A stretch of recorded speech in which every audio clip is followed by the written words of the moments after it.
या देवी सर्वभूतेषु विद्यारूपेण संस्थिता नमस्तस्यै नमस्तस्यै नमस्तस्यै नमो नमः। ये ज्ञानी माँ सरस्वती इस विद्यालय पर इतनी कृपा बना के रखिएगा। आज के इस कार्यक्रम में उपस्थित सभी बच्चों उनके मनोमस्तिष्क में सदैव ज्ञान का प्रकाश रहेगा, जिससे आने वाले समय में ये सदैव प्रगति के पथ पर अग्रसर हो और इनकी प्रगति जो है सदैव सही मार्ग से होकर अपने शिखर पर पहुंचे। ऐसी हमारी कामना है माँ सरस्वती से कि आज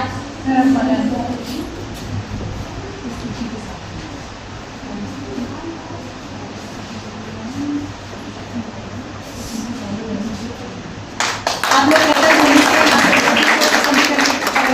बाकी सब लोग उस पर अर्पित करने की कृपा करें।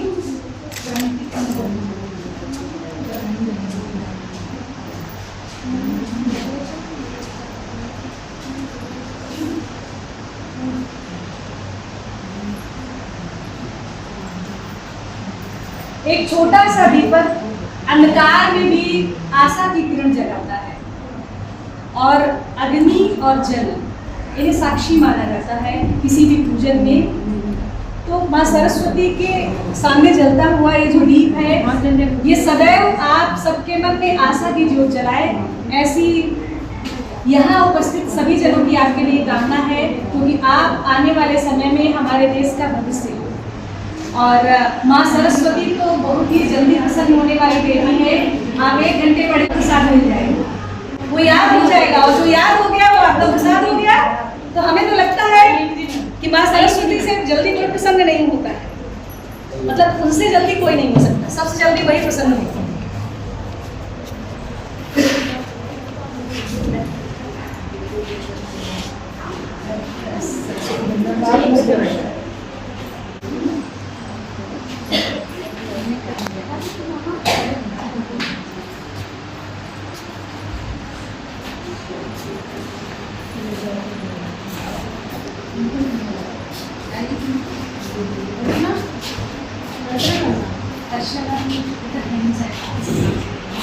जय जय जय माँ सरस्वती, जय जय जय माँ सरस्वती। श्वेत पद्म करे पुस्तक साजे, श्वेत पद्म करे पुस्तक साजे।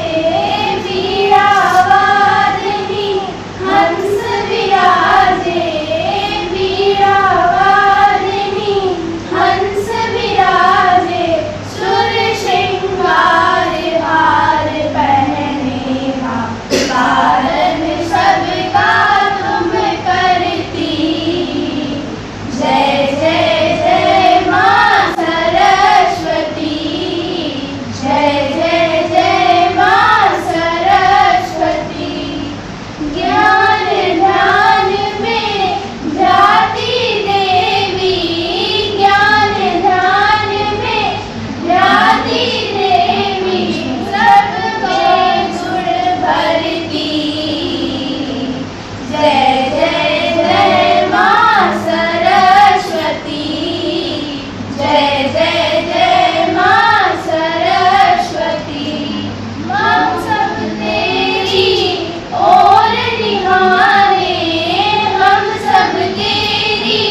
संगीता मैम से अनुरोध है कि कृष्ण कुमार उत्तम सर फिजिक्स लेक्चरर हैं भास्कर आनंद इंटर कॉलेज में और आज ये हमारे दूसरे निर्णायक हैं।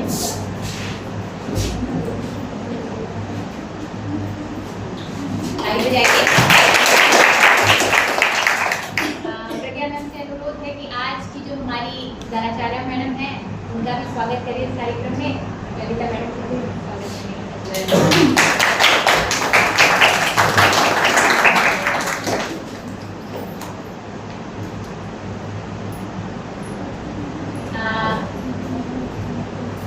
तो पुनः आप सभी का स्वागत है इस विज्ञान संगोष्ठी में। कृष्ण कुमार उत्तम सर फिजिक्स लेक्चरर भास्कर आनंद इंटर कॉलेज से और तीसरी निर्णायक जो हैं वो हमारे आंतरिक हैं जो मानवी मैम हैं, वो फिजिक्स लेक्चरर हैं राष्ट्रीय बालिका इंटर कॉलेज नगर से। हाँ आ जाइए। तो आप सभी अतिथियों के स्वागत के लिए हमारे घर से स्वागत करते हैं। अतिथि आपका करते अभिनंदन, स्वागत अतिथि आपका करते अभिनंदन। आप पधारे आंगन में, धन्य है ये आंगन, धन्य है नील गगन, धन्य है ये आंगन, धन्य है नील गगन। इसने दीप जलाए प्रेम की आरती, बच्चों पर लाड लुटाए स्वयं माँ भारती। इसने दीप जलाए प्रेम की आरती, बच्चों पर लाड लुटाए स्वयं माँ भारती। हर्षित है धरा पुलकित है गगन, हर्षित है धरा पुलकित है गगन। आप पधारे आंगन में, धन्य है ये आंगन, धन्य है नील गगन, धन्य है ये आंगन, धन्य है नील गगन। आप सदा मुस्काए ये है कामना, परहित की मन में रखते हरदम भावना। आप सदा मुस्काए ये है कामना, परहित की मन में रखते हरदम भावना। झूम रहा है कण कण झूमे ये तन मन, झूम रहा है कण कण झूमे ये तन मन। आप पधारे आंगन में, धन्य है ये आंगन, धन्य है नील गगन, धन्य है ये आंगन, धन्य है नील गगन, धन्य है ये आंगन, धन्य है। किसी भी कंपाउंड का जो सबसे छोटा कण होता है उसको हम क्वांटम बोलते हैं। और इस प्रदर्शनी या ये संगोष्ठी के जो नियम है उसमें ये है कि जो भी प्रतिभागी हैं वो 6 मिनट का अपना वक्तव्य देंगे। उसके बाद उनसे 2 मिनट का क्वेश्चनर किया जाएगा। क्वेश्चनर थोड़ा लंबा भी हो सकता है, ये जो निर्णायक मंडल पूछना चाहते हैं वो पूछेंगे। प्रतिभागी अधिकतम 4 पोस्टर यूज कर सकते हैं, ठीक है, अपने बात को प्रभावी ढंग से बताने के लिए। तो समय का विशेष आप ध्यान रखेंगे और उसके बाद जो प्रश्न पूछे जाएंगे उसका आप उत्तर देंगे, ठीक है। तो बिना विलंब किए हुए पहले कौन आना चाहे? महक, ठीक है, आ जाइए। महक कक्षा 9 से, जो कि राजकीय बालिका इंटर कॉलेज की ही छात्रा है। आइए। आप सभी को मेरा सादर प्रणाम। मैं महक कक्षा 9 की छात्रा आज आप सभी के समक्ष एक व्याख्यान प्रस्तुत कर रही हूँ जिसका विषय है क्वांटम युग का आरंभ, संभावनाएं एवं चुनौतियां। हमारे यूनिवर्स से जुड़ी कुछ बातें समझना हमारे लिए अब आसान है, जैसे चांद तारों का निकलना, सूरज का अस्त होना, आकाशगंगा का दिखना और ग्रहों का चमकना। लेकिन इसके अलावा भी हमारे यूनिवर्स में ऐसा बहुत कुछ है जिसकी खोज भले ही कर ली गई हो, लेकिन उसे समझना और समझ पाना अभी भी आसान नहीं हुआ है, आसान नहीं हुआ है। लेकिन ऐसा ही एक फील्ड ऑफ कंफ्यूजन है क्वांटम फिजिक्स। क्वांटम फिजिक्स जिसका इस्तेमाल हमारी डेली लाइफ में होता है और ब्रह्मांड में भी इसका लगातार उपयोग होता रहता है, लेकिन इसको एक्सप्लेन कर पाना अभी भी मुश्किल ही समझा जाता है। आप लोग जानते हैं कि क्वांटम फिजिक्स क्या है। क्वांटम फिजिक्स का वह पार्ट है जिसमें बहुत स्मॉल पार्टिकल्स जैसे atoms, molecules, electron, proton, neutron जैसे सब एटॉमिक पार्टिकल्स को डिस्क्राइब किया जाता है। क्वांटम फिजिक्स 20वीं शताब्दी का सबसे इम्पोर्टेंट और इंटरेस्टेड सिद्धांत था, जिसे क्वांटम मैकेनिक्स और क्वांटम फील्ड थ्योरी भी कहा जाता है। वैसे क्या आपको पता है कि क्वांटम फिजिक्स की खोज कब और कैसे हुई? 14 सितंबर 1900 को मैक्स प्लांक ने क्वांटम फिजिक्स की नींव डाली। उन्होंने ब्लैक बॉडी रेडिएशन को रिसर्च करके यह परिकल्पना दी कि प्रकाश और अन्य विद्युत चुंबकीय किरण ऊर्जा का सतत प्रवाह न होकर ऊर्जा के छोटे छोटे पैकेट क्रम में चलता है। क्वांटम फिजिक्स को प्रस्तावित करने के लिए प्लांक को नोबेल पुरस्कार भी मिला। अब हम लोग क्वांटम युग के आरंभ के बारे में चर्चा करेंगे। क्वांटम 20वीं सदी की शुरुआत में प्लांक और आइंस्टीन के कार्यों से क्वांटम यांत्रिकी की नींव डाली गई थी। इस सिद्धांत ने परमाणु, इलेक्ट्रॉन, प्रोटॉन जैसे सूक्ष्म कणों के व्यवहार को समझने के लिए नया रास्ता दिया। इसके बाद क्वांटम थ्योरी से लेजर, ट्रांजिस्टर, कंप्यूटर चिप और इलेक्ट्रॉन जैसे तकनीकों का विकास हुआ। अब हम क्वांटम कंप्यूटिंग, क्वांटम कम्युनिकेशन और क्वांटम सेंसिंग के युग में प्रवेश कर रहे हैं, जिसको क्वांटम युग भी कहते हैं। क्वांटम युग की चुनौतियाँ, तकनीकी चुनौतियाँ। क्वांटम कंप्यूटर में क्यूबिट को स्थिर रखना मुश्किल है क्योंकि वे बाहरी शोर से आसानी से प्रभावित हो जाते हैं। वैज्ञानिक चुनौतियाँ। क्वांटम कंप्यूटर के प्रयोग को समझने के लिए गहरी गणना और नए गणितीय मॉडल की आवश्यकता होती है। क्वांटम कंप्यूटर सुपरपोजिशन और इंटेग्रलमेंट को वास्तविक उपयोग में लाना कठिन होता है। आर्थिक चुनौती। क्वांटम अनुसंधान और उपकरण बेहद महंगे हैं।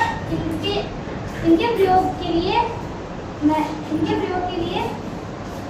निवेश और अंतर्राष्ट्रीय सहयोग की जरूरत है। सुरक्षा चुनौतियाँ। क्वांटम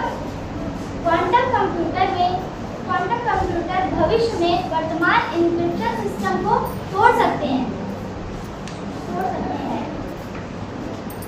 जिससे साइबर सुरक्षा और डाटा प्राइवेसी के खतरे उत्पन्न हो सकते हैं। मानव संसाधन चुनौतियाँ। क्वांटम टेक्नोलॉजी में प्रशिक्षित वैज्ञानिक और इंजीनियरों की भारी कमी है। भारत के मंत्रिमंडल ने हाल में ही राष्ट्रीय क्वांटम मिशन को मंजूरी दी है, जो क्वांटम प्रौद्योगिकियों की शक्ति उपयोग करने के उद्देश्य से एक महत्वपूर्ण पहल है, जो 8,000 करोड़ रुपए के बजट से 5 साल की अपेक्षित अवधि के साथ मिशन क्वांटम कंप्यूटिंग, क्वांटम संचार, क्वांटम और क्वांटम सेंसिंग की क्षमता को अनलॉक करना चाहता है। राष्ट्रीय क्वांटम मिशन का उद्देश्य। राष्ट्रीय क्वांटम मिशन एक बहुआयामी प्रयास है जिसमें 4 कार्यक्षेत्र शामिल हैं। पहले 3 कार्यक्षेत्र क्रमशः क्वांटम कंप्यूटिंग, क्वांटम संचार और क्वांटम सेंसिंग हैं। इन क्षेत्रों में अति सुरक्षित सैन्य संचार से लेकर अत्यधिक सटीक MRI मशीनों तक विभिन्न अनुप्रयोग में अपार संभावनाएं हैं। इस मिशन का उद्देश्य नई सामग्रियों और उपकरणों को विकसित करना है, जिससे जो ये प्रमुख कार्यक्रम है उनका समर्थन हो। और ये समग्र दृष्टिकोण क्वांटम प्रौद्योगिकी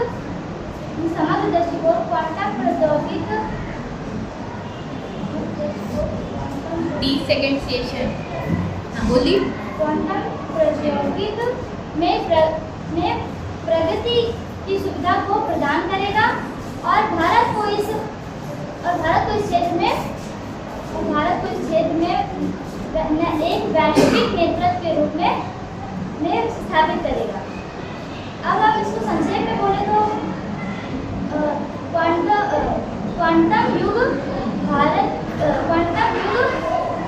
विज्ञान और तकनीकी के लिए एक टाइम पूरा हो गया है आपका। 2 second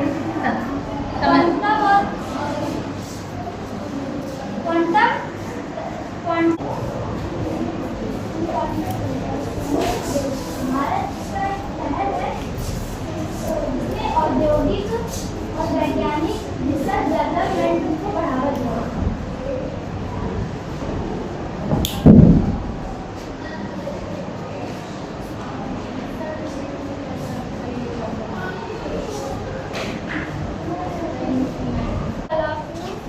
My name is Manvi. I am a student of class 10. I read in SKPS Inter College in Delhi. मैं आपको क्वांटम के बारे में बताना चाहती हूँ। क्वांटम एक सबसे छोटी इकाई है जो ब्रह्मांड के घटक और तत्व परमाणु एवं उपपरमाणु में शामिल होते हैं। क्वांटम एक इकाई है जो आराम से बोलिए, आपके पास बहुत समय है, सोच के बोलिए।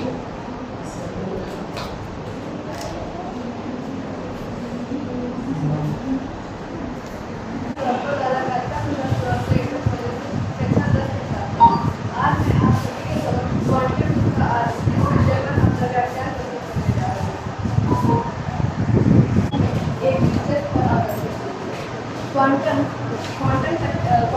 तकनीक में हमने फिजिक्स के पुराने नियमों को चैलेंज किया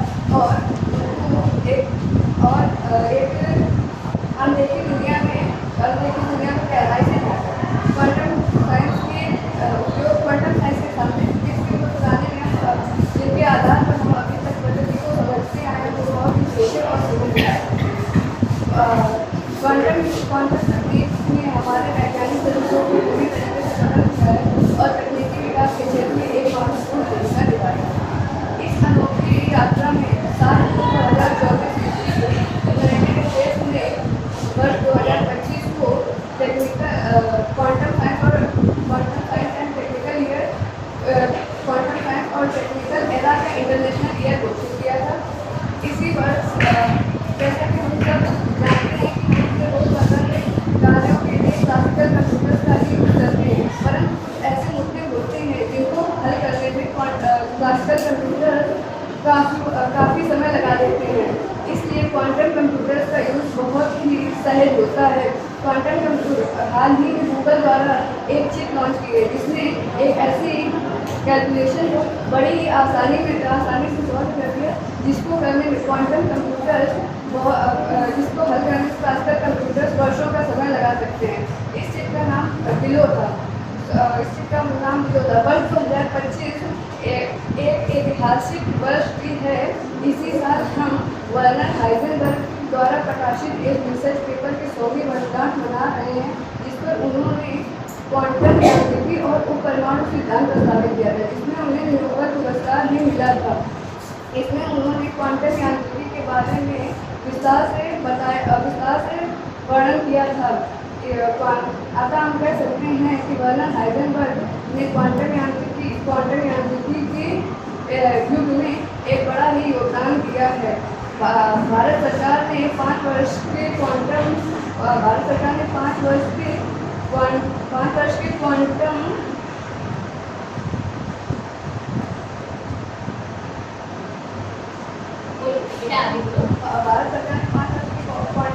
के लिए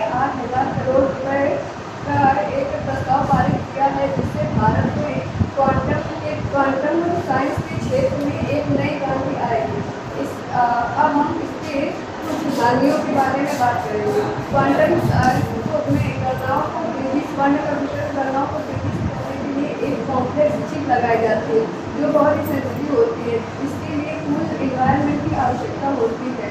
यदि कूल इन्वायरमेंट ना मिले तो इसमें बहुत ही जल्द एरर उत्पन्न हो सकती है। हालांकि एरर क्लासिकल कंप्यूटर्स में भी उत्पन्न होती हैं, परंतु उनको हल करना आसान, उनको सही करना आसान होता है। लेकिन क्वांटम कंप्यूटर्स में इन एरर्स को हल करना बहुत ही मुश्किल होता है, क्वांटम कंप्यूटर्स की चिप का आसानी से विघटन होने लगता है। इसलिए क्वांटम कंप्यूटर्स का अगर सदुपयोग किया जाए एवं उनका अच्छे से उपयोग किया जाए तो वे हमारे लिए वरदान साबित हो सकते हैं, अन्यथा वे मानव जीवन के लिए खतरा भी बन सकते हैं।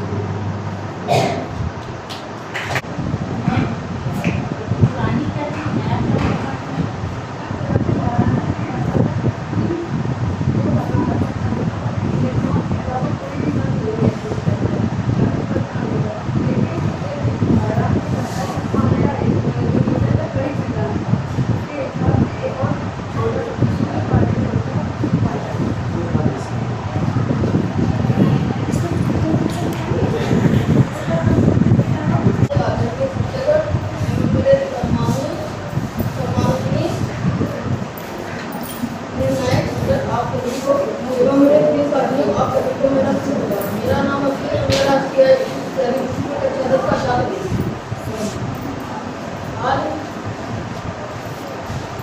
आज मैं क्वांटम तकनीक का प्रारंभ और उसकी विधियां एवं संभावनाएं प्रस्तुत करने जा रहा हूँ। क्वांटम तकनीक, जिसे हम क्वांटम टेक्नोलॉजी कहते हैं। क्वांटम टेक्नोलॉजी आज के युग के लिए क्वांटम टेक्नोलॉजी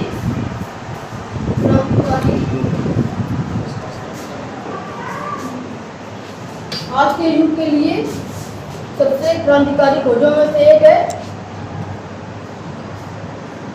यह तकनीक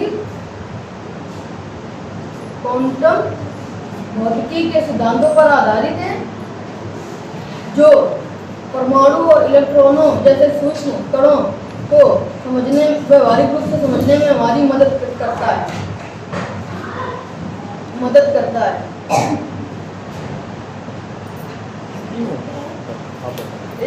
इसकी संभावनाएं असीमित है, जिनकी कोई सीमा नहीं है।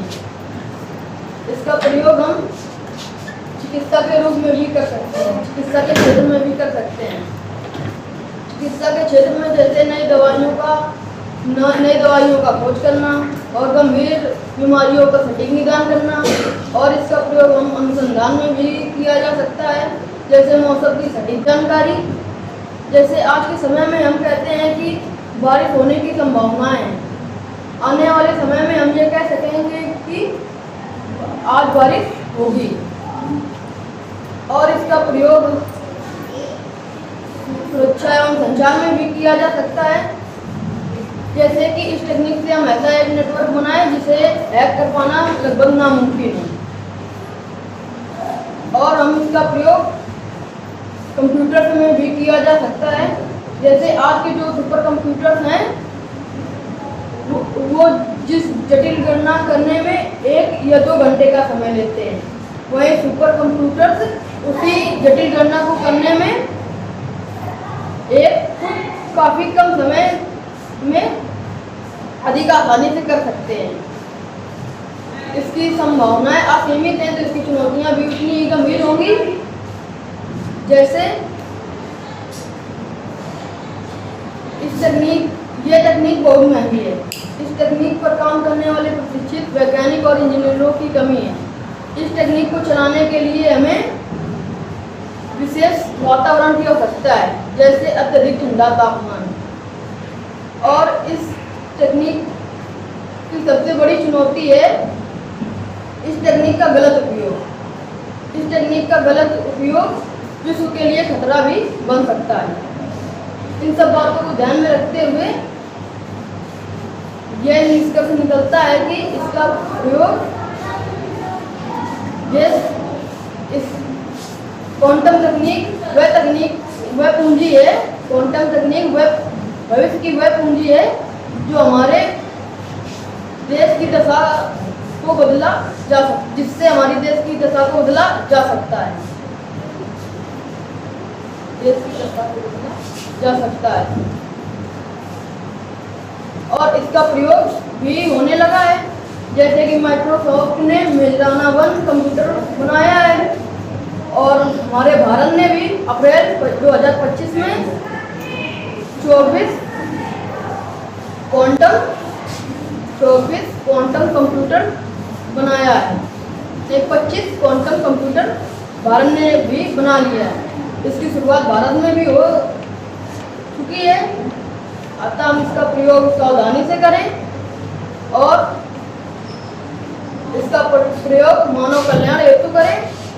हम इस तकनीक को अगर सही दिशा दें तो ये तकनीक विज्ञान के लिए वरदान भी हो सकती है। अंत में मैं समय का ध्यान रखते हुए अपनी वाणी को विराम देता हूँ। धन्यवाद। CPU सेंट्रल प्रोसेसिंग यूनिट है ना, तो वो बेसिकली एक चिप होती है, सिलिकॉन की चिप, और जिस पर कोडिंग की जाती है। ठीक है, क्वांटम टेक्नोलॉजी में हम क्या करते हैं, एटम्स की कोडिंग करते हैं। ठीक है, तो एटम्स को कोड करने के लिए आप डायरेक्टली एटम या सब एटम को कोड करने के लिए उनके जो पार्टिकल्स हैं उनको कोड करेंगे, उसके लिए बहुत स्टेबल है कि वो स्थिर हो। ठीक है, क्योंकि धीरे धीरे आपको उनकी कोडिंग करनी है। अब प्रॉब्लम ये है कि रूम टेम्परेचर पे हर पार्टिकल क्या होता है, मूव करता रहता है, वाइब्रेट तो करता ही रहता है। इस वाइब्रेशन की पोजीशन में उसको कोड करना या उसको डायग्नोज कर पाना किसी हलते हुए पार्टिकल को बहुत मुश्किल होता है। इसीलिए जो अश्विन ने बोला कि ये बहुत बड़ी प्रॉब्लम है कि हम इतना ठंडा टेम्परेचर करें कि हर एटम और सब एटम एकदम स्थिर हो जाए। ठीक है ना, और फिर हम उसकी कोडिंग कर पाएंगे। तो इतनी चिल्ड पोजीशन कमरे की रख पाना ये अपने आप में बहुत खर्चे वाला काम है कि आपको बहुत सारे AC लगाने पड़ेंगे। इवन कोल्ड स्टोरेज वाला जो सिस्टम होता है, इतना ठंडा टेम्परेचर करना पड़ेगा कि एटम भी मूव ना करे। तो इसके लिए ये सर्कमस्टांसेस प्रोड्यूस करने में बहुत पैसा लगता है। तो ये जो टेक्नोलॉजी है ये बहुत महंगी है। इसीलिए हालांकि अमेरिका भी अभी इस पर थोड़ा ही काम कर पाया है, लेकिन चाइना ने जो क्वांटम जो संचार की आप लोग बात कर रहे हैं, उसका 4600 किलोमीटर लंबा नेटवर्क जो है वो डेवलप कर लिया है उन्होंने। उनके पास ऐसी टेक्नोलॉजी है। तो ये जो प्रॉब्लम है मिनिएचर करने की, कि हमें साइज कम करना है और जो टेम्परेचर ऑप्टिमाइज करना है, इसको हम कैसे करें, ये एक लंबा चैलेंज है अभी हमारे सामने। Thank you. तो अब आप सभी को मेरा प्रणाम। मैं आज आप सभी को क्वांटम युग के बारे में बताने जा रही हूँ। क्या आप सभी ने सोचा है कि एक वस्तु एक ही समय पर दो जगह होती है? क्या कोई कंप्यूटर इतना तेज कैसे हो सकता है कि वह करोड़ों वर्षों का जो हल होता है वो मिनटों में कर देता है? ये आप सभी को लग रहा है ये कोई जादू है। नहीं, ये कोई जादू नहीं, ये विज्ञान है। यही है क्वांटम। आखिर क्या है क्वांटम? क्वांटम तो हमसे भी लगा कि ये बहुत बड़ा कठिन सा शब्द है, लेकिन नहीं, इसका मतलब तो इतना सरल है कि हम इसे देख भी नहीं सकते। क्वांटम फिजिक्स यह एक ऐसी भौतिकी है जो परमाणु और परमाणु में उपस्थित अणु जैसे कि इलेक्ट्रॉन, प्रोटॉन, न्यूट्रॉन की व्यवहार को समझाता है। यहीं तो शुरू होता है चमत्कारों जैसा विज्ञान। आइए समझते हैं। जरा ध्यान दीजिए, एक इलेक्ट्रॉन एक समय में दो स्थान पर होता है, जिसे हम सुपर पावर कहते हैं। यदि हम किसी चीज को नहीं देख सकते तो सभी जगह होती है। ब्रह्मांड की उत्पत्ति के दौरान दो अणु पैदा होते हैं। यदि वे जुड़ते हैं, चाहे ब्रह्मांड दोनों तरफ ही क्यों ना हो, यदि एक में परिवर्तन होगा तो दूसरे में परिवर्तन तुरंत ही हो जाएगा। अब अगर हम इसी तकनीक को कंप्यूटर में उतारते हैं तो क्या होता है? आजकल के जो कंप्यूटर है उसमें हम 0 और 1 में काम करते हैं, जिन्हें हम गेट्स कहते हैं। लेकिन जो क्वांटम कंप्यूटर है वे हमारे क्यूबिट्स में काम करती है, यानी 0 और 1 दोनों एक साथ काम करते हैं। मतलब क्वांटम कंप्यूटर जो होता है वह सारे रास्ते एक साथ अपनाता है, और जो आज का कंप्यूटर है वह एक रास्ता करके अपनाता है। नतीजा सुपर फास्ट आता है, गति असीमित एवं संभावनाएं होती है। इस युग में अनेकों संभावनाएं हैं। संभावनाओं के साथ चुनौतियां भी काफ़ी। आइए हम संभावनाओं के बारे में बात करते हैं। जैसे कि हमारी धरती का मौसम बहुत जटिल है, जिसके बारे में जानकारी लेना थोड़ा कठिन है। जैसे कि हम कभी कभी बोल देते हैं कि बारिश होगी, शायद ये होगा, शायद वो आएगा, लेकिन आने वाले समय में हम ये बोलेंगे कि हाँ आज बारिश जरूर होगा। ये सब हम क्वांटम कंप्यूटर द्वारा कर सकते हैं। दवाई, इलाज, खोज करने में भी हमें इतना आसानी होगी, वो भी जल्दी। हम आजकल की सुरक्षा पर सब कर सकते हैं, लेकिन क्वांटम सुरक्षा पर नहीं। संभावनाओं के साथ चुनौतियाँ, इसको रखने के लिए ठंडा तापमान चाहिए -273 डिग्री सेल्सियस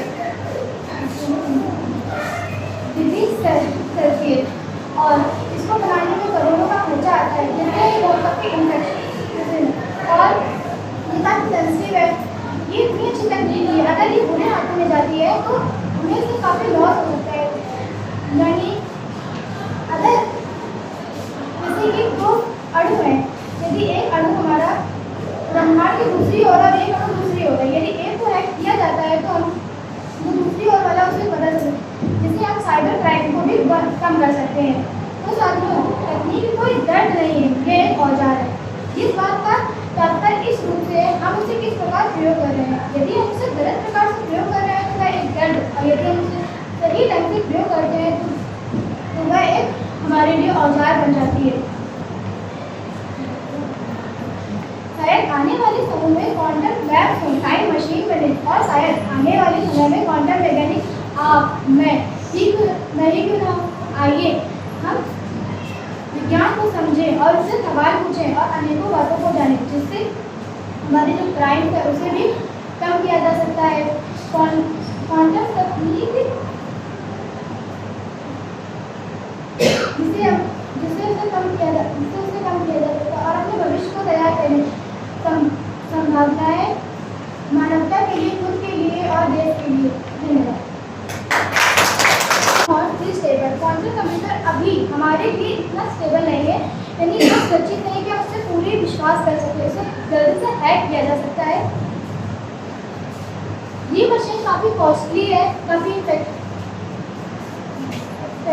एक्सपेंसिव है, जिसे खरीदना शायद अभी हम आम इंसानों के लिए कम है।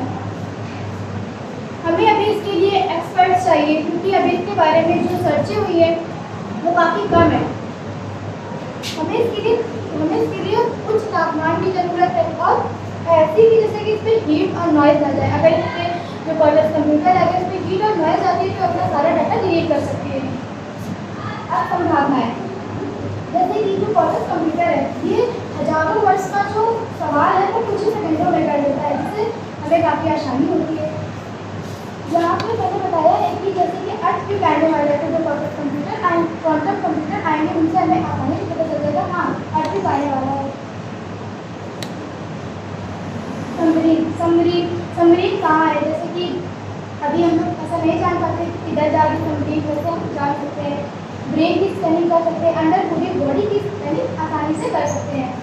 हम संचार में प्रयोग कर सकते हैं, चेक मेडिकल जो दवाएँ होती है उसमें भी हम आसानी से प्रयोग कर सकते हैं।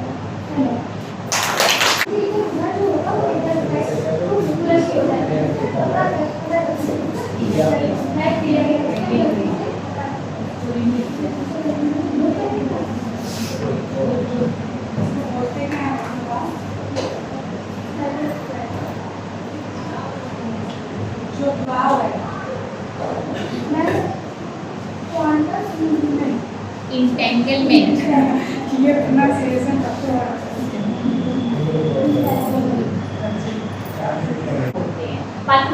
और इस इंटेंगलमेंट के बीच में अगर कोई भी डिस्टरबेंस होता है तो क्या होता है, दोनों को पता चल जाता है, दोनों को सिग्नल आएंगे और इस फीचर का यूज हम करेंगे साइबर सिक्योरिटी। बात समझ में? तो आपने जैसे ही, क्योंकि इंक्रिप्टेड है बैंक से या जिससे भी और हमसे, हमारे बीच में ये की रहेगी और अगर कोई भी हमारी इस चीज़ को डिस्टर्ब करेगा तो क्या होगा कि हमें तुरंत बैंक को भी नोटिस चला जाएगा और हमें भी नोटिस चला जाएगा। तो साइबर सिक्योरिटी में क्वांटम फिजिक्स का या क्वांटम जो कम्युनिकेशन है इसका बहुत अच्छा यूज़ है। इवन DRDO जो डिफेंस टेक्नोलॉजी है, कि हम लोग मेरे हस्बैंड है DRDO में, मैडम के हस्बैंड भी हैं, कि ये लोग गूगल भी यूज़ करते हैं। इनका अपना जो है ड्रोना जो पोर्टल है उसको यूज़ करते हैं, क्योंकि बहुत सारे डिजिटल फुटप्रिंट्स हम लोग जब सर्च करते हैं तो छोड़ देते हैं और कोई और कंट्री उन चीज़ों को ना देख पाए। ठीक है। तो अपना सर्वर ये लोग अलग यूज़ करते हैं। तो अगर क्वांटम कनेक्टेड होंगे, अगर पूरे मान लीजिए पूरे DRDO, पूरे इंडिया में जितने भी लैब्स हैं या ISRO जितनी भी लैब्स हैं, हमने क्वांटम इंटेंगलमेंट यूज़ कर लिया, तो हमें क्या होता है, हमारा जो डेटा होगा वो सिर्फ हमारी लैब्स तक ही रहेगा, वो बाहर नहीं जा पाएगा। इवन बैंकिंग में और साइबर सिक्योरिटी में और जो डिफेंस है उसमें, और अगर उपग्रह सेवा हम यूज़ करते हैं, जैसे कि 2035 में भारत अपना स्पेस स्टेशन खोलना चाहता है अंतरिक्ष में, तो वहाँ से भी जो कम्युनिकेशन हम बनाएंगे ना, तो वहाँ भी ये टेक्नोलॉजी बहुत काम है, ठीक है। और ये अपना आत्मनिर्भर, अभी इसका चार्ट जिसमें लिखा था आत्मनिर्भर मेक इन इंडिया, ये जो ये है ना, ये अगर डेवलप कर दिया हमने तो ये हमारे लिए बहुत अच्छा है, ठीक है। अभी हमारा एक प्रतिभागी रह गया है, बहुत डरा है। उन्होंने कहा है कि वो 2 मिनट तो नहीं बोल पाएंगे, लेकिन थोड़ी देर वो जरूर बोलेंगे। तो मानवी कक्षा 9 की छात्रा है, लाला कालिका प्रसाद।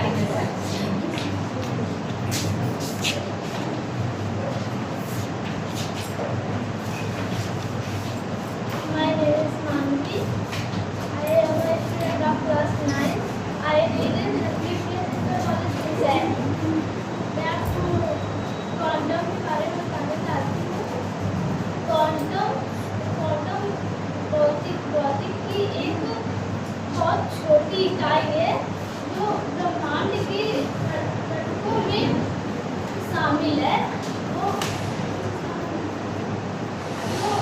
विज्ञान और प्रौद्योगिकी के साधनों में और क्वांटम लैटिन भाषा के क्वांटम शब्द से लिया गया है। यह क्वांटम शब्द का बहुवचन क्वांटा है। तो यह संवेग वेग के घटकों में बहुत छोटी इकाई है। जो इसका निष्कर्ष यह निकलता है कि क्वांटम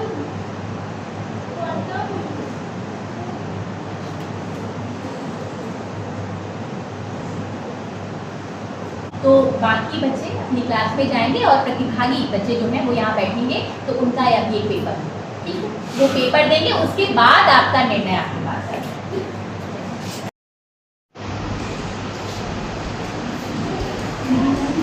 हमारे कुल 5 बच्चे ऐसे हैं जिन्होंने प्रतिभाग किया, तो मेरी नज़र में आप सब विजेता हैं। मतलब जोरदार तालियां आप लोगों के लिए, आप सबको। और ये विषय बहुत सहज विषय नहीं है। आप हम में से ही किसी पर ये तो कहीं मतलब संयुक्त राष्ट्र में धन्यवाद दूंगी कि उन्होंने ये विषय चुना और उसके इस विषय को सेंसिटाइज करने के लिए इन्होंने ये प्रतियोगिता को रखा कि हम लोगों ने भी थोड़ा इसके बारे में जाना और समझा, क्योंकि हम सब अनभिज्ञ हैं। मैं तो केमिस्ट्री स्टूडेंट हूँ, तो मैंने तो ज़्यादा जानकारी वैसे भी नहीं थी, लेकिन आप लोगों ने इतना अच्छे से पढ़ा, उसको प्रेजेंट किया यहाँ पर। ये इतनी सहजता का काम नहीं है इतने कठिन विषय पर बोलना, तो आप सब बहुत बहुत बधाई के पात्र हैं। लेकिन फिर भी एक औपचारिकता है किसी भी प्रतियोगिता की कि आप सब बेसब्री से इंतजार कर रहे हैं, क्योंकि आपने कल का पूरा दिन जितना मैंने बच्चों को देखा है कि भाई बहुत मेहनत किया, और उससे पहले भी आप लोग बहुत लगे ही रहे हैं, आपके टीचर्स ने भी बहुत पढ़ा। तो अब तो घड़ी आ गई है जब हम जानेंगे कि कौन जीता और किसने सीखा। यहाँ हारा कोई नहीं, सब विजेता है, ठीक है। तो क्योंकि औपचारिकता है ये घोषणा करना, तो इस विज्ञान संगोष्ठी की जो कि ब्लॉक स्तरीय है, इस संगोष्ठी की जो प्रथम विजेता है वो कुमारी स्तुति है, जो कि राजकीय बालिका इंटर कॉलेज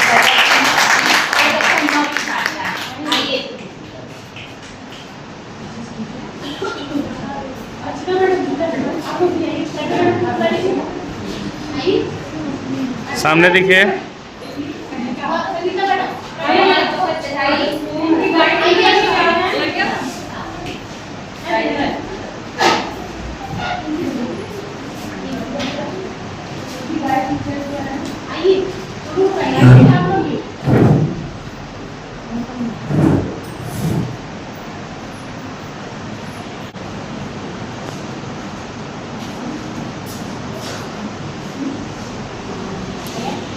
बालिका प्रसाद जूनियर कॉलेज दिल्ली से बहुत बहुत बधाई।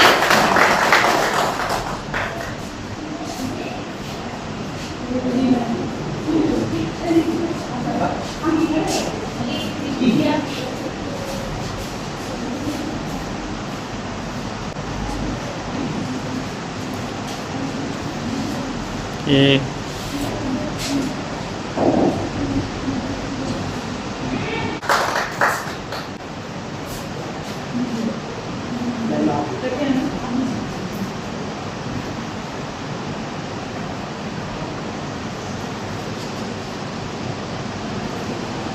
ओके आइए, मैडम आप भी आइए।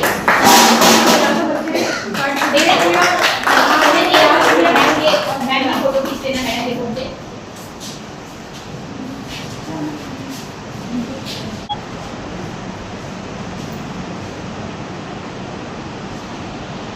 बालिका प्रसाद बहुत बहुत बधाई।